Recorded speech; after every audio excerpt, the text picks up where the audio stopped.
James Cooper. It's great to have you in the RongoRongo studio. It's a pleasure to be here, Roger. Long awaited and fantastic to be here as well. Yeah. Yes. Well, it's a monumental change for us because until now we've been doing all interviews digitally over the computers that we have through Teams and Skype and other forms. And we've also been doing videos live at events. But this is the first time we are in the RongoRongo studio. And it's you're our first interviewee. Welcome, James. Great to be here, Roger. Thank you. Yeah.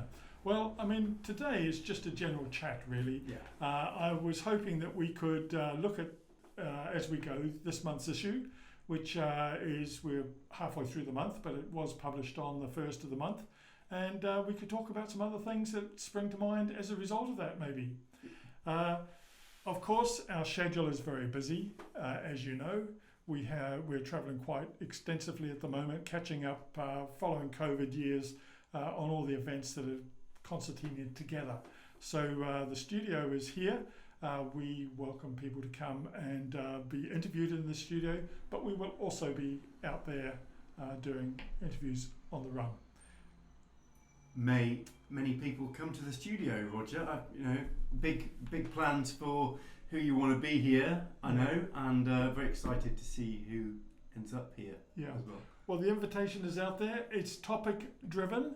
If you out there have a topic that you'd like us to discuss or you'd like to come in and discuss with us, we will make it available through our network, our social media, through our magazines and websites, etc. But we are trying to address topics that face the industry, and they can range from anything. They can range from the environment, sustainability, energy costs, waste, you name it, we can discuss it. Okay, and it's for consumption, not just for those in the industry, but for a wider audience as well. So we get our messages and what we're doing out of the niche that is the milling industry into the wider domain of public awareness. Broaden it out then. Broaden it out. Okay, good. Well, you armed me with a copy of Milling and Grain, and I've been looking through this month's. I've speed read it, Roger. I've speed read it, so I can see that there's some cool stories in here. The first one is about Whitley. The headline is Whitley Bridge, the world's most advanced flour mill, which obviously. And you're going to ask me, why do we publish that it's the world's most advanced, I guess. Okay, yeah. Why is it then? Why is it the world's most advanced flour mill? How is it, I suppose? How is it? Well, there's a story in how it came about. But what is driving this development, and it's not just with this one company, it's industry-wide. What is driving us is the use of power, particularly the investment cost in building replacement or upgraded or new flour mills, particularly, how to reduce those, how to simplify the process while, of course, it's complicated to the extreme, but how to simplify it in terms of production and maintaining quality. And this feed mill has all those and more. Yeah, it seems to me that, one of the perhaps worrying things is that there's very few people on the floor, on the factory floor, on the production.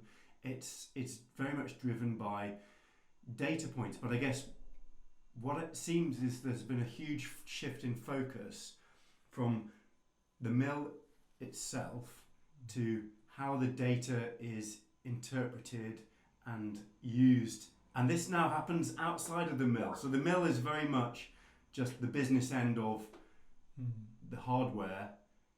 And then you've got all these thousands of data points that are being harvested. I think you said every 5 seconds.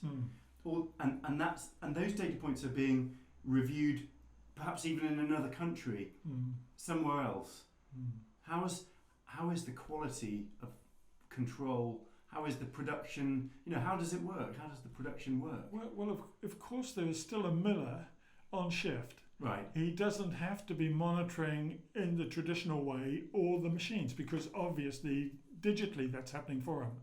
He has a smartphone or an iPad or something similar, a tablet, And many people in the mill, in the administration block, etc., in the laboratory, etc., do have access to how the mill is performing. So in actual fact, more people are looking at the mill as it's producing than may have been looking at it in the past on the factory floor. We were very privileged to be, as a magazine, to be included in a visit by UK and Irish millers to the mill late last month, and it was quite extraordinary to walk around it. And our report is in there with a few pictures. But what we're trying to do as a magazine is make the industry aware that things are changing for millers, adopting to a new future. This is one company's solutions. There will be more, and there will be more advanced mills in the future, of course. But as it stands at the moment, this is a transition from actual hands-on, visually visualizing everything that's occurring to one that's trusting the digital technology. And you are absolutely right. There are people sitting remotely outside the UK who are also engaged in the production of this mill. Yeah. But given that this is one of the most, one of the largest flour milling company in the UK, it's a real accolade to Whitworth's that they've taken on this challenge of making this transition, and more power to them. And we hope over time to bring you updates, of course, on how it's proceeding. But at the moment, they're 18 months into it, and it looks fabulous. We haven't talked about the inside yet, but it was a fabulous visit and a most welcoming experience. I think many people might be surprised that the most advanced flour mill is even in the UK. I mean, you might expect it to be on the continent, you know, and perhaps in the heart of flour production, in a wheat belt. You know, why is it in the UK? Is it because that's where the investment is? It's because Whitworth is a company that Beulah can work with hand in hand? Because I gather it's quite a close partnership. It has to be, right? It certainly has to be, and that partnership is over a long period of time. I mean, Whitworth and Beulah go back, or the flour milling industry in the UK and Beulah, which is a major provider and supporter of the flour milling industry globally, goes back forever. In fact, in our first magazines that were published in 1891, we could see from issues back as far as that we can see there's a connection between the UK flour milling industry and the Beulah company. So this is historic, and it's built on those very secure relationships and foundation. And I think the confidence factor is critically important in a transitional mill of this nature.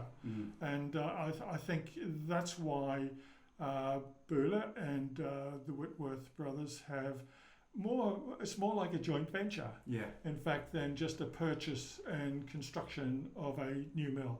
And I think that dedication between those two to this project goes on.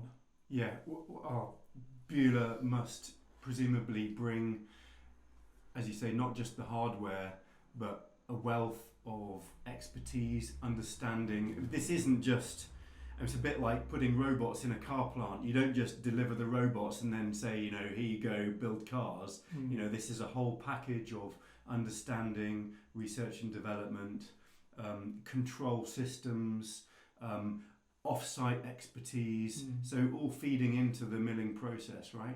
This is exactly right, and I think that Beulah has just as keen an interest and commitment to the quality of the end product as the company has. And I think that integration between equipment supply, it doesn't matter who it is, but I'm sure with flour milling is such a specialised and valid production process that runs 24/7 in most mills. That relationship between the flour milling company and the company providing equipment is absolute paramount, because that's the direction. I mean, we're in a transforming industry, relying on lots of suppliers to that industry to actually achieve the job that millers need to achieve. So do you think this is about centralising milling? I mean, presumably the world's most advanced flour mill produces more, better, faster. The product itself is better, right? So is this to the detriment of other mills? How does it work? A very interesting observation, and it's, in my view, it's not about taking business away from your competitors. It's about allowing the industry as a whole to recognise that we have to reduce costs, investment costs, production costs. Efficiency. We have to become more efficient. We have to be more timely. We also have to offer consumers a safer and more reliable product. We've seen how COVID is destabilised everything. Even after the COVID pandemic has dissipated somewhat, we are still suffering from dislocation in our supply chains. So I think this is more about the industry readapting. It comes at a very timely point that this whole mill construction was delayed for some months by COVID, and I think COVID has allowed a gateway to transformation, whether globally, not just in the UK, but in the United States, where technology is also advancing. I think COVID has brought home to us not only that we are completely reliant on flour and milled products, but the industry is prepared to modify itself, adapt to new demands. So do you think that this mill represents regionalisation? For example, will wheat come to the UK and be exported as flour as a result of the efficiencies that this mill can deliver? Well, that might happen, but I don't think it's necessarily a prime driver. There are lots of countries, when I say lots, there are several countries out there who do that as a matter of course, mill for other countries. But over a period of time, those other countries that imported complete flour are also now building their own mills. What we have to address in another issue, and I'm hoping you might be on board with this to investigate it, is around the supply of wheat to the industry, no matter where the industry is. We've seen with the war in Ukraine and Russia that wheat supplies are being interrupted. Prices are being impacted, and there is a high prospect that people will go without a staple. So you've moved on to a different, you've moved on to the economies there, and I did read towards the end of the magazine, there's a rice, non-basmati rice is being limited in exports. Is now out of India. Out of India, right? So India's holding on to its rice. Well, this is. Is this the shape of things to come? Are regions becoming more protective over their staples? Yeah, it could be. I think that governments are not unaware of their situation pertaining to the supply of wheat. Whether they grow their crops themselves, and I'm not just talking specifically about wheat, but any food, grain for processing, governments are very much aware of their supply, because governments will rise and fall, as we've seen in the past. The Arab Spring was about food price primarily, and I think we've seen how food pricing or food availability can have an impact. And we're also seeing that now as a consequence of the conflict in Ukraine, where Russia is basically offering help to countries that are struggling with the international price of wheat, which is quite an iniquitous position to put these poorer countries in. I think that we do bump into politics along the way. But to answer your question, are countries becoming more focused on themselves? I'd say yes. As a result of COVID and the war, I'd say yes, they are more aware of their food supply. It's not just a commodity. It supports the structure of almost every society on the planet, between rice and wheat, particularly. Now, India's had a poorer growing season. It knows that their less quality rices should be available at the right price for their local consumption. And given that half the country is a vegetarian, that's 600 million people are vegetarians, they have to have access to a staple like rice. That's a lot of rice. And so, we can understand why they've taken that decision, but it also impacts the supply of those products, those more cost-effective products, into other markets. Other markets, indeed. Now, I see we're covering again the fava bean. Oh, I wrote about the fava yes. bean a couple of months back. Yeah. And I wrote about this project, as you know, to get fava beans in bread. And there's a big drive funded by the UK government to put fava bean flour as a staple in as part of the the standard baking process. Yeah.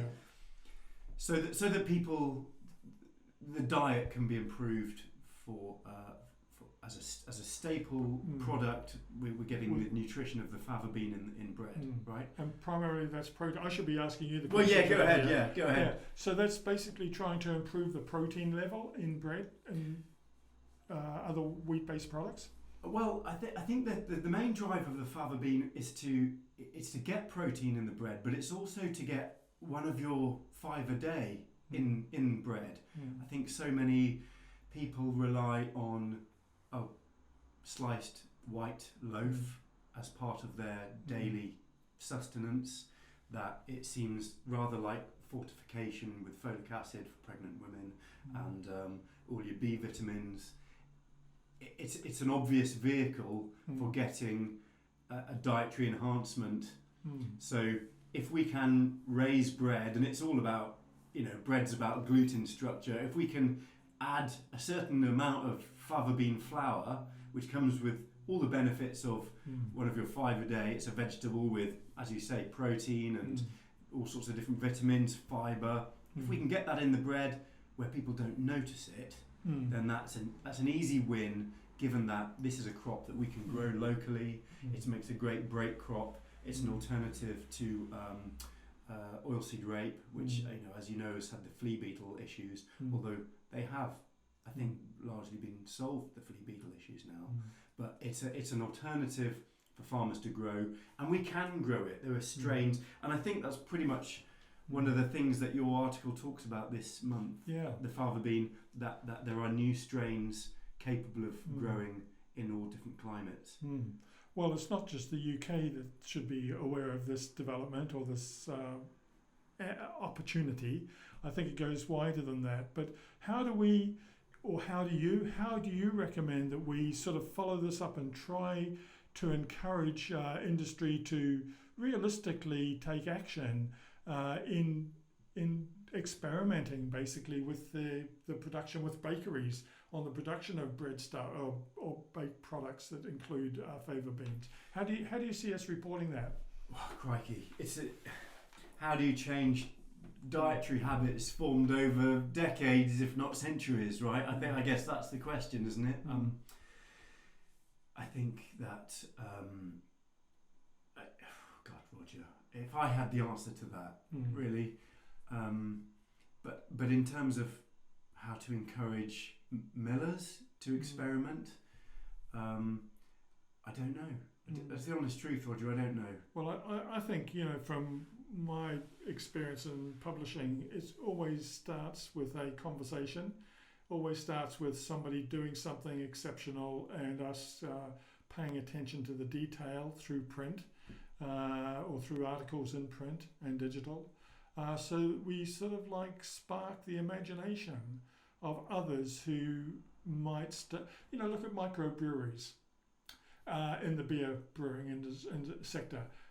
For decades, the industry consolidated into major brewing companies, and then it left space because of the nature of the delivery system for these big multinationals almost. That it left space for microbreweries to develop. And over time, in recent times, microbreweries have become very valuable. In fact, they have a significant market in the brewing sector. And I just wonder if, and that might have all started from a conversation. And I think maybe we should be looking in that direction, James. Well, it could well be that, the Whitley Bridge Mill, that there's your big There's your big conglomerate, right? Yeah. So maybe that in itself provides opportunity for smaller millers to diversify and have these niche products. You know, your rare breeds of historical wheats, your spelts, your rye, you know, your malted flours. These are, and of course the renaissance of artisan bread. Yeah. You know, a big driver in the UK, of course. People are becoming education. I think, you know, in answer to your question, I think education is key. And we have a Perrindale Publishers as a role in educating, because of course there's a certain momentum to diets, isn't there? Yeah. As long as people keep buying the standard loaf, then millers and bakers will keep making that standard product. But you know, when we cover stories about artisan mills, you know, a water mill producing a nice rare flour from a UK grown crop, perhaps, or you know, you know what I mean. It's that maybe there are spaces. Well, that's what we've got to look. I think as a magazine, we aren't just about big, you know, 500 tonne a day flour milling production units. We're also representing the artisan miller, and particularly in smaller countries where these millers obviously are smaller operations, we should be providing them with what would you say, innovation that they can also adapt to. And I know some of the big supply companies, I've visited them in China, in Europe, in the USA, that are targeting their equipment to smaller operators as well. So I don't think it's all about wheat and bread. No. I think, you know, we look at a lot of maize milling, rice milling. We're looking at a lot of milling of other crops. So I think that maybe we need to recognise that diversity on behalf of the suppliers, particularly to the industry, about the technology that's available. Yeah, and perhaps milling equipment is also thinking along those lines as well, because, you know, certainly talking as I did to the FAO a couple of months ago in Africa, where of course they have this huge susceptibility to the Black Sea crisis, the wheat shortage, and they are very much looking inward in Africa, Northern Africa, and particularly how can they use their domestic crops? What grains can they start to mill? What products? And so, what equipment do they need to be able to create a multi-purpose mill that can handle a grain shipment, but can also handle other different grains? But you wrote about this a couple of issues back. I remember where you're saying that the global nature of the supply, wheat supply or the grain supply industry is becoming has to moderate itself to become more regionalised as well in the supply of materials going through to mills, so that there's more focus on what can be produced locally. Exactly. I think, you know, certainly, you know, I'm not the expert on this. My conversations were had with Dan Bass, amongst others, who is a global economist looking at these issues and has the data at his fingertips. But I think one of my takeaways was that with the cost of shipping, with you know, it was almost a perfect storm, wasn't it? It was the four horses of the apocalypse kind of hit us in the last few years. We've got war, we've got a famine, we've got weather conditions, we've got the cost of shipping these grains around the world. You know, these are not insignificant drivers, and have certainly forced countries to take a good, strong look at themselves. How can they protect their food security? How can they minimise the costs? You know, and the environmental issues associated with shipping vast quantities of grain around the world.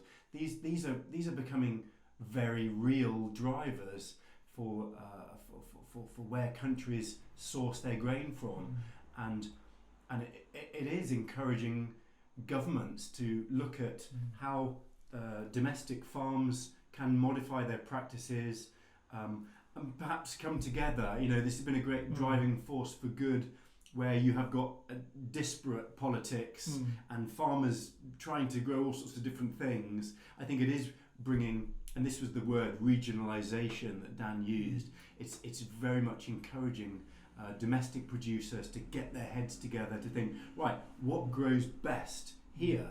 Why are we relying on hundreds of thousands of tons coming in through shipping lanes that are now vulnerable and expensive? What can we grow domestically?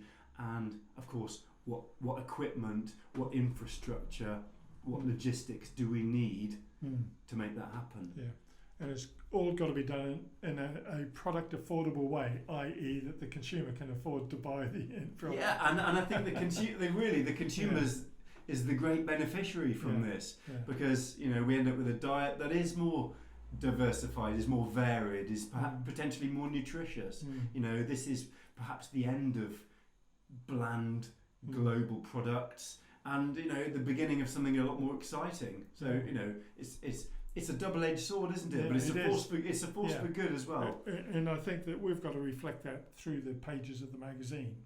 Look, 100%. We've covered a lot of ground today, and thank you, Roger. Thank you.